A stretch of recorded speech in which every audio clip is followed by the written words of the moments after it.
Nagpaabot ng pagbati sa social media ngayong Pasko ang ilang sikat para sa kanilang mga taga-suporta at mahal sa buhay.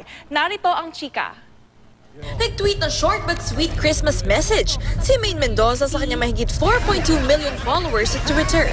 Sabi ni Maine, kalimutan na lahat ng bumabagabag sa'yo at ipagdiwang kapanganakan ni Jesus. Ang daddy naman ni Alden Richards, nag-tweet ng holiday message para kay Maine at sa kanyang pamilya. Nag-share naman ng wacky post kasama ang pamilya sa Instagram, si alias Robin Hood star Ding Dong Dantes. Twinning pa sina Marian Rivera at Baby Letizia sa kanilang Christmas dress. Binati rin niya ang kanilang mga taga-suporta ng pinagpalang Pasko at Bagong Taon. Twinning din sila Jelly Mercado at Dennis Trillo sa kanilang Christmas sweater together. Sa January 30, ipagdiriwang na ni Vic Soto at Pauline Luna ang kanilang first wedding anniversary. Ito na raw ang ika-6 na Pasko nila nang magkasama, pero una nilang bilang husband and wife.